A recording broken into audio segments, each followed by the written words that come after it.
Welcome to Drumbeats, the must-listen-to podcast which explains why Indigenous partnerships are the key to securing successful outcomes in natural resource and infrastructure investment in Canada.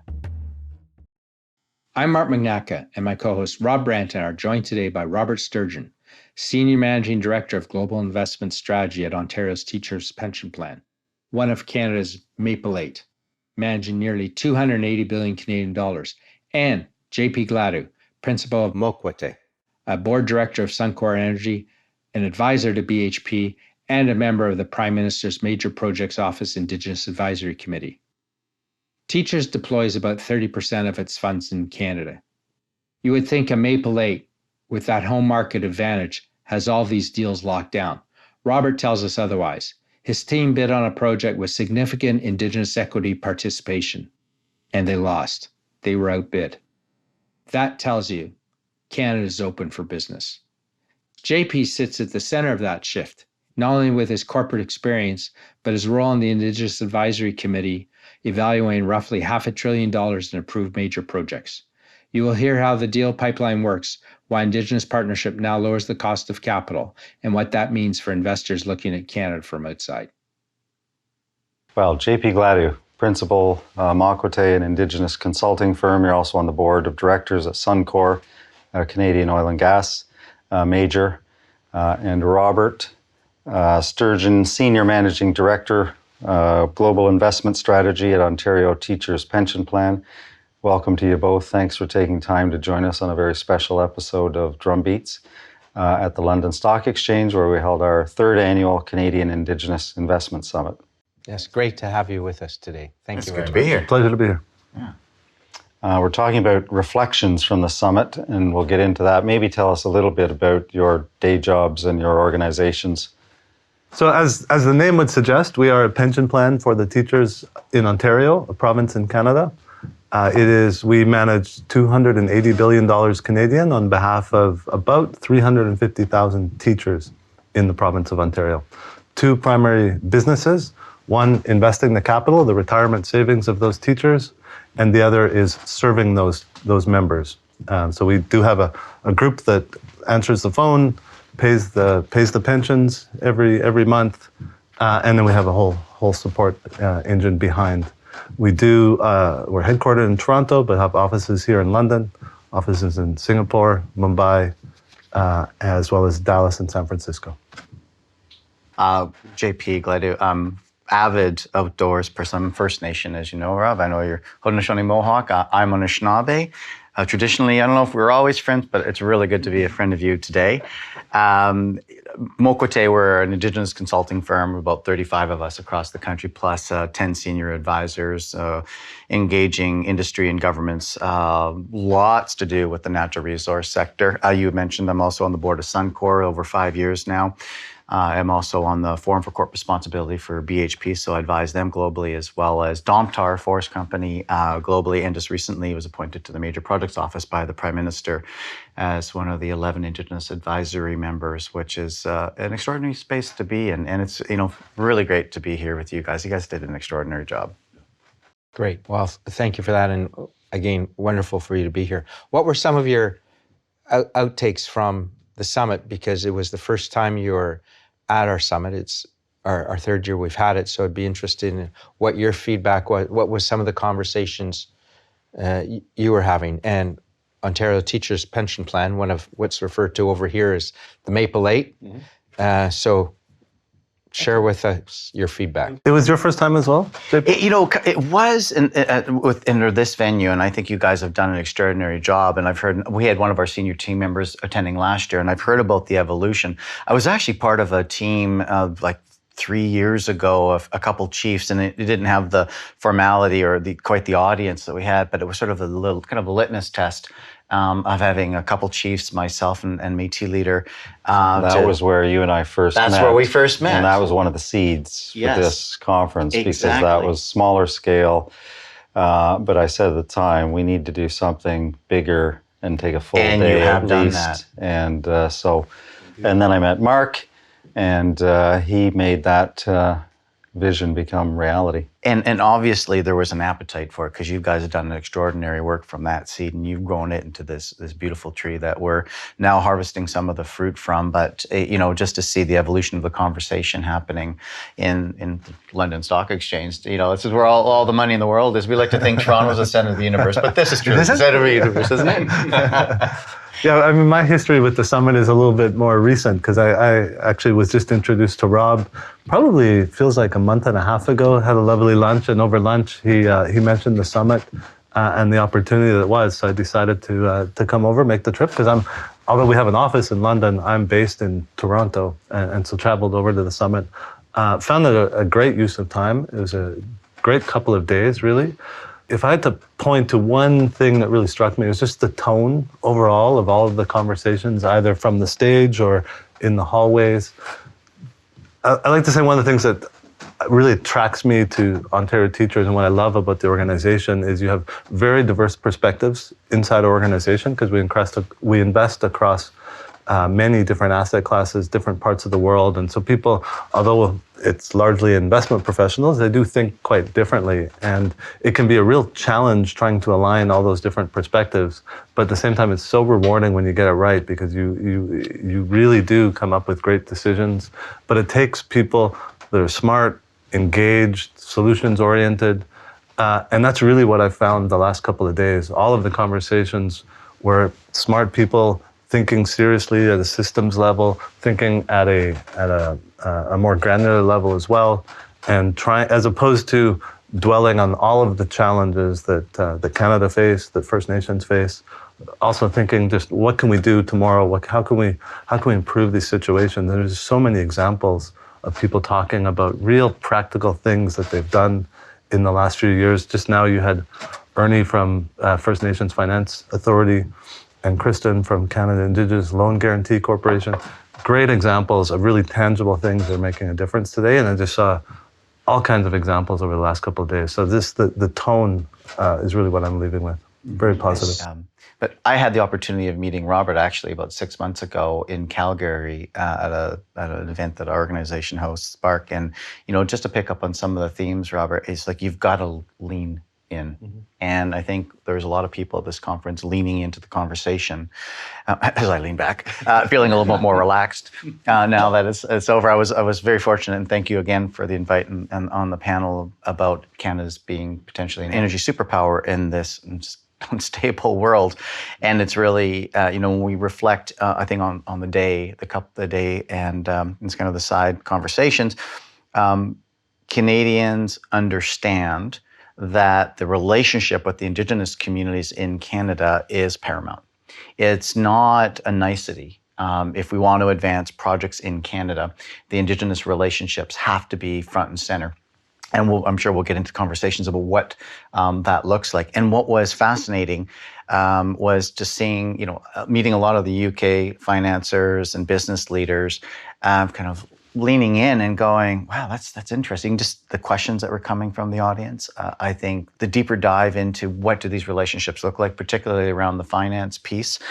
You're here from Teachers Fund. Obviously, we're thinking about investments. We want to take the risk out of as much of the investment and maximize our returns.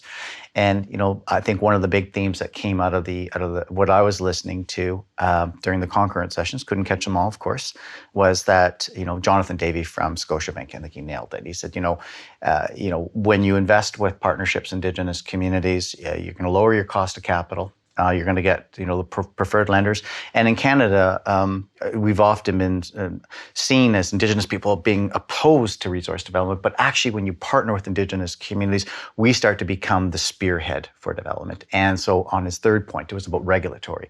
And when you partner with Indigenous communities and nations and businesses, we can help get through regulatory processes quicker. So, those are some of the big points that emanated through all the panels, I think, largely.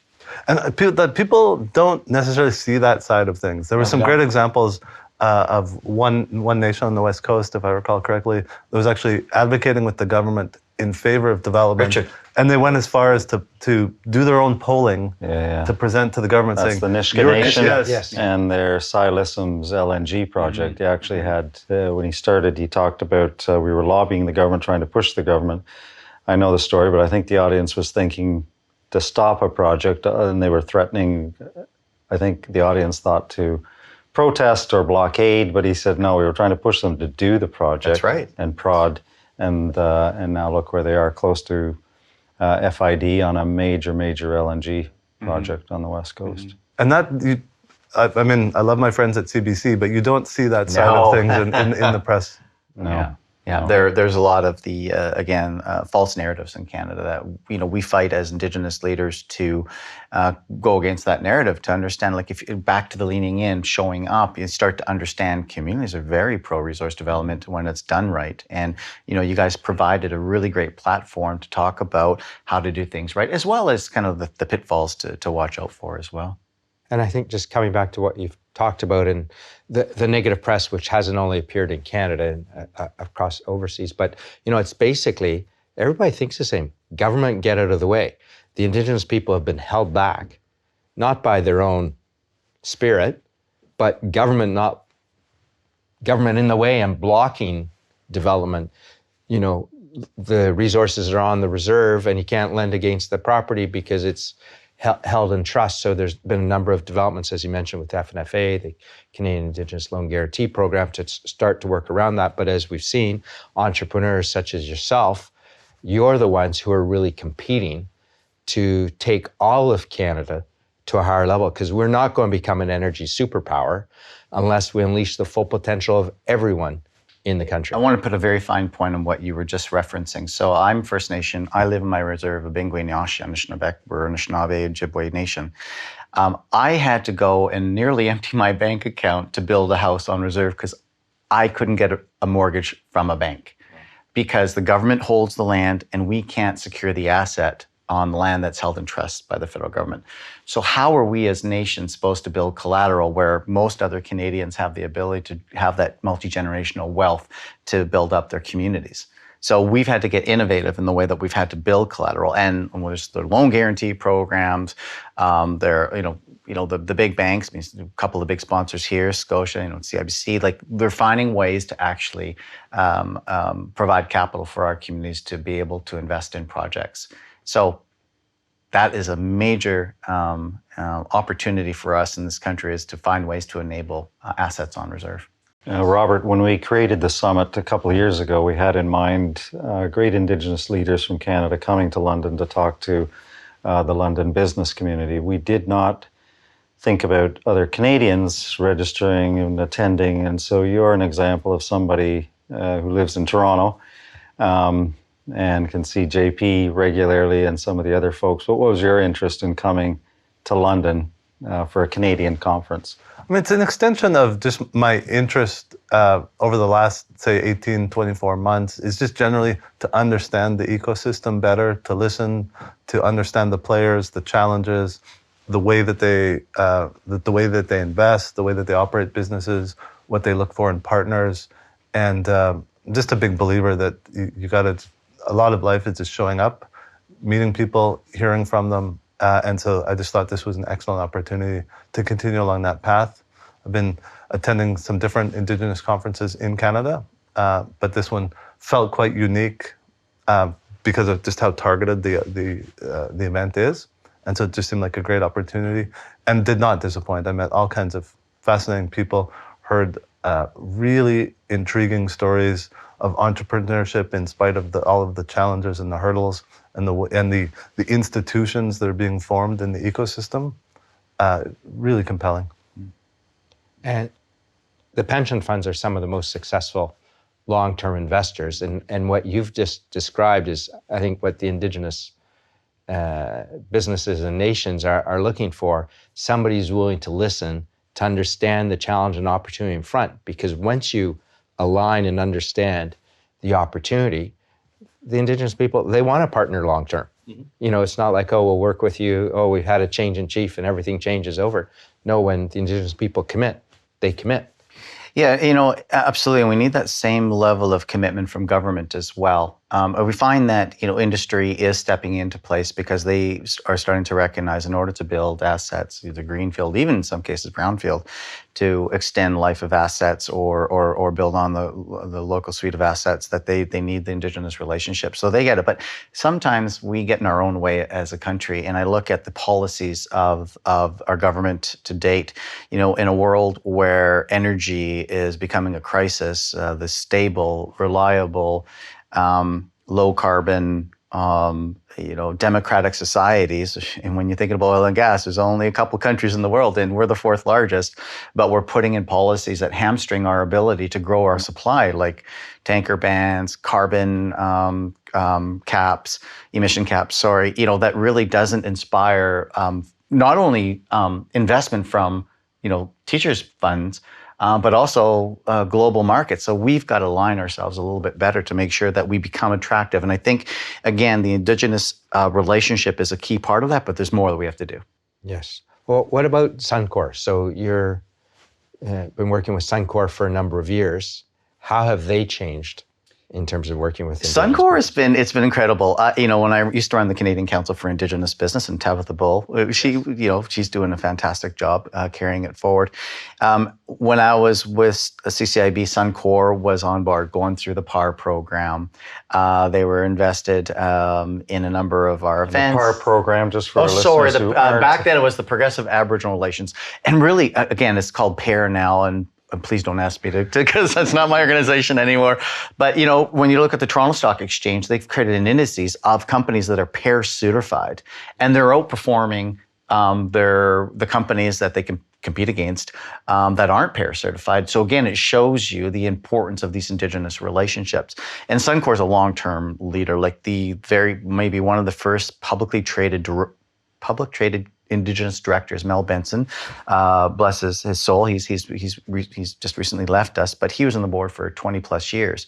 And for an Indigenous person to sit at that level of one of Canada's largest and darling companies, if you will, it's a big deal. And I've been on the board now for over 5 years, but most importantly, they've opened up their asset base and partnered with Indigenous communities, like the East Tank project, $1 billion+ project where 2 First Nations were able to go to the markets, raise 49%, and actually participate as a partner. And that was the very first big deal in Canada that was done with 2 First Nations on a major infrastructure project.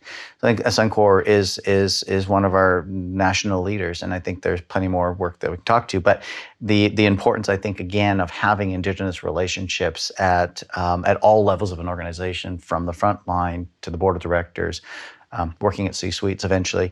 There's lots we can be doing. And that dynamic, I don't know your audience, but they may not understand it, because I think historically people think about engagement with Indigenous communities through a very narrow lens. And now you're talking about equity participation. That is a completely different way of doing business with people. And you're aligning the incentives, you're building wealth. That is one of the most exciting developments. And it doesn't happen in other parts of the world too. It is a unique structure to Canada. Maybe one of our next great exports is the way we are structuring deals and involving Indigenous people in a meaningful way. Having lived in London for decades and worked in Africa, Europe, the Middle East, and the local Indigenous population, they're not participating at all the way Canadian Indigenous population is now. And we are getting calls from other parts of the world. But we need corporate leadership to do that. So one of my joys in life is working on BHP's forum.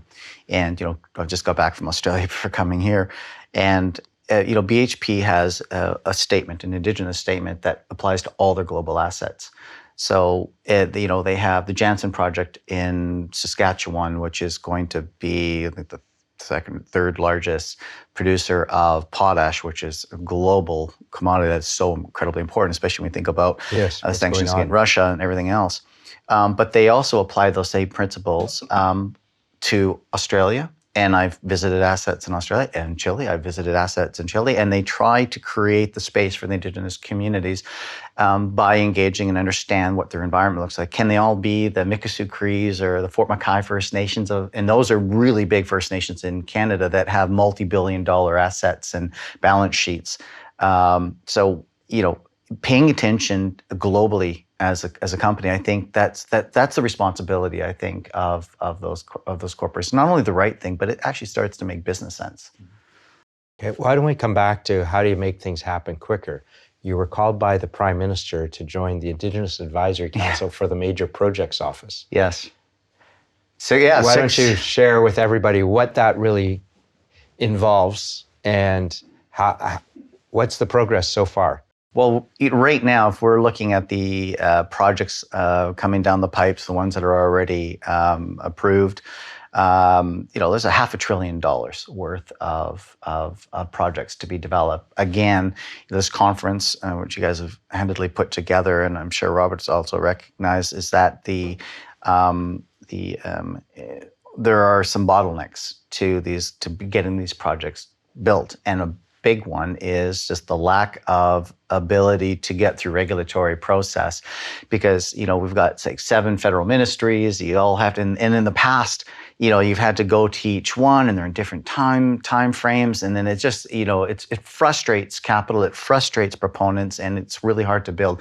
So Dawn Farrell's the CEO of the MPO.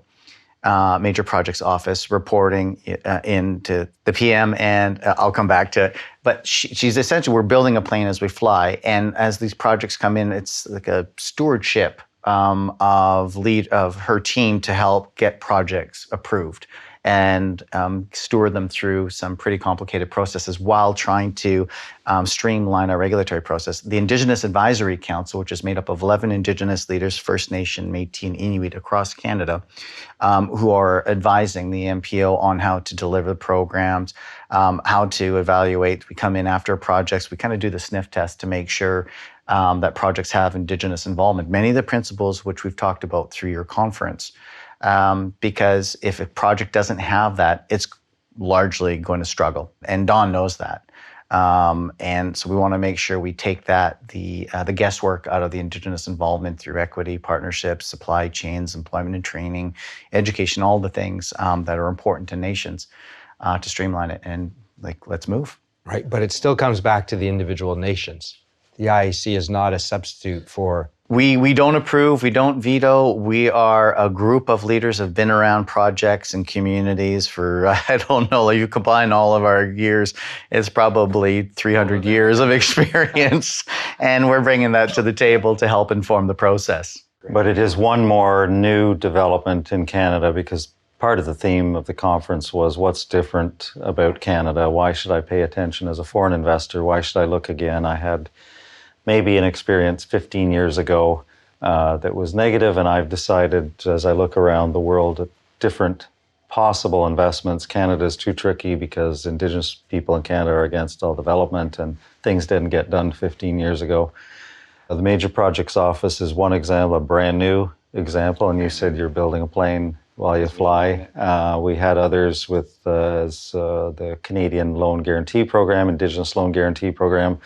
We had the Alberta program, we had Ontario represented. All of these things did not exist the way they do today 10 or 15 years ago. It's an exciting place. Like there is no sharper time in history than right now. And Robert, you've got a whole lot of money in your pocket. I saw you carrying a bag of cash. What are you going to do with it? Do you what do you all your experience? Do you see, because a lot of the investment goes everywhere, but are we doing enough in our country? Yeah, there's definitely, as a Canadian investor, our liabilities are in Canadian dollars. We're paying pensions in Canadian dollars. We love investing in Canada in Canadian dollars. That reduces our risk. And so we're about 30% of our fund is invested in Canada today. How do we increase that? We want to do more. I get that up. And interestingly, I don't know that everyone thinks this way, but we recently participated in a process to invest in an opportunity that had significant Indigenous participation. And not only were we interested, did we submit a bid in a competitive process, we were outbid. So capital is definitely flowing into these opportunities where I was just saying earlier, I don't know, 15 years ago, would meaningful Indigenous participation in a project been enough to encourage or discourage people from participating? If that was the case 15 years ago, it's not now. And we are actually getting outbid in opportunities with Indigenous participation. Can I share with you this idea that it's the market check from an Indigenous perspective and proponents bidding on projects? So in Canada right now, Bill C5, the Canadian Building Act, like we're trying to get projects built, right? It's kind of the precursor to MPO, maybe around the same time. It's our fast tracking. It's our fast tracking, exactly. Yeah, for major designated projects. The idea is that they will move much quicker. That's the idea. And thanks for clarifying that, Rob. And so, nations get really up in arms about this. A lot of nations have been like, whoa, you're trying to abrogate, work your way around our rights. So for your listeners, like Indigenous people are the only people in Canada that have constitutionally protected rights, which is a very powerful tool. And we've gone to the largest courthouse, the Supreme Courthouse, and have won time after time after time. You as a lawyer probably know all of these cases. Yeah, no, there's a long waiting streak. Long waiting streak. You don't want to go, because you'll 95% chance, I bet, you're going to lose. So, so we're at this place now. We've got communities that are getting a little excited about, oh my gosh, they're moving too fast. I always go to them, I say, well, yes, it's trying to move fast. And I was in a room with a bunch of bankers, and I asked, okay, who are all the bankers? And they all have, this is a Toronto Club event. I said, okay, keep your hands up if you're going to invest in a project that doesn't have Indigenous support. Like, that's the market check. Like, company, organizations, financiers are not going to invest in projects that don't have Indigenous support. That's the bottom line. And so that's again, why I'm here, and why I think it's important to be here, because when these opportunities come up in the future, we just want to make sure that we have an understanding of what communities are looking for, the way that the economic development corporations are investing, so that because I think it's tough to build relationships in a transaction timeline. As Rob would well know, these transactions come up, there's very defined timelines, everyone's working all-nighters to get things done. It's tough to build trust during that sort of time frame. And so we're just trying to understand the players and understand the ecosystem well in advance of transactions. Coming back to the Major Projects Office, so have there been successes that you're aware of in terms of breaking through the bureaucracy to get things moving quicker? Because now we know it's not the Indigenous people who are holding things up. They want these things to happen, right? Most Canadians want the economy to grow because we're in a very challenging time. So is government getting out of the way? Early days. Certainly, the first 10 projects that were identified already had many of the components, and I think the government's looking for a win. The most, one of the most, I think, dynamic ones is the Tahltan, the mining. There's an energy, like it's. Sorry, just explain where that is. So the Tahltan First Nations are up in the northwestern part of British Columbia, and they are like the leaders in Indigenous mining. And now there's also an electrification project and a large Indigenous protected conservation area. So you're combining the Indigenous leadership in mining and clean energy, as well as protected areas. I mean, that's having the government support that process is going to be really important. And then, of course, the most recent announcement of $35 billion up in defense and infrastructure. So these announcements are big. There's still a lot of work to do to get it done, but it does. I think it's like a calling card. Okay, we are investing, the alignment, and the communities have been asking for it. And it's really nice to see the resources start flowing to the north, especially in this time where we've got significant geopolitical instability. And just to put that in perspective for your international audience, pull out your maps, look at the size of British Columbia, and then think about 11% of British Columbia is the Tahltan Nation. It's truly astounding. It is the scale amazing. Of these things. It is. Yeah, it's a good point. It's like, 1,500 people or something? Yes, when you think about the northern parts of Canada, we live there. The nations. There isn't a part of Canada where our traditional territory doesn't exist.